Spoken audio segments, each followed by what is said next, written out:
গলায় ধারালো অস্ত্র ঠেকিয়ে হুমকি আর তারপর রেজিস্ট্রি পেপারে সই।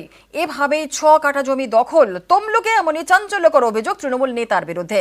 তিনি অবশ্য অভিযোগ মানতে নারাজ।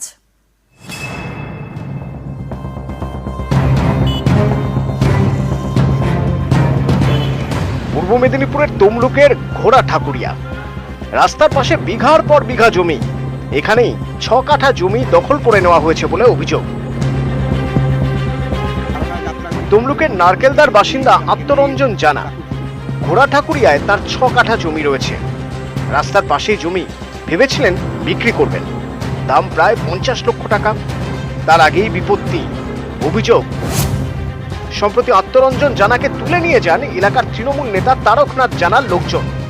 তারকনাথ শহীদ মাতঙ্গিনী পঞ্চায়েত সমিতির তৃণমূল সদস্য।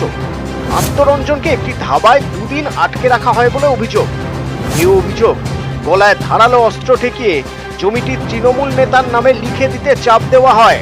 আত্মরঞ্জনের দাবি, প্রাণে বাঁচতে তিনি জমির কাগজে সই করেন, তারপর ছাড়া পান।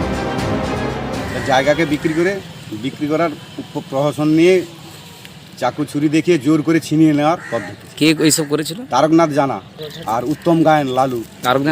উনি একটা প্রভাবশালী প্রধান ছিলেন, বর্তমানে উনি কিছু নেই, তৃণমূলের খুব হুমরা চুমরায় জোরজার করে টিপ ছাপ ফাপ দিয়ে আমার কাছ থেকে মোটামুটি সই স্বাক্ষর সব করে নিয়ে রেডি করে নেয়। থানায় গিয়েছিলেন? হ্যাঁ। থানা কি বললো? থানা কোনো রকম ভাবে টেক আপ নেয়নি। এটা ভিত্তিহীন অভিযোগ। এই কারণেই বলছি, প্রথম কথা হচ্ছে কাউকে গলায় ভজালি ঠেকিয়ে বা জোর করে মারধর করে বর্তমান দিনে রেজিস্ট্রি হতে পারে না।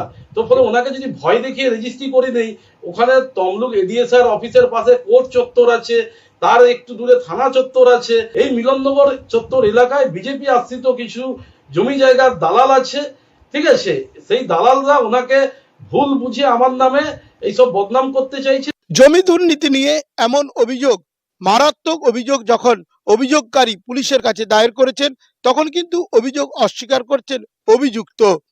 যদিও গোটা ঘটনার প্রকৃত তদন্ত করে পুলিশ পদক্ষেপ গ্রহণ করুক, এমনটাই চাইছেন সকলে। তমলুক থেকে ক্যামেরায় সর্বানন্দ মিশ্রের সঙ্গে সুজিত ভৌমিক, নিউজ 18 বাংলা।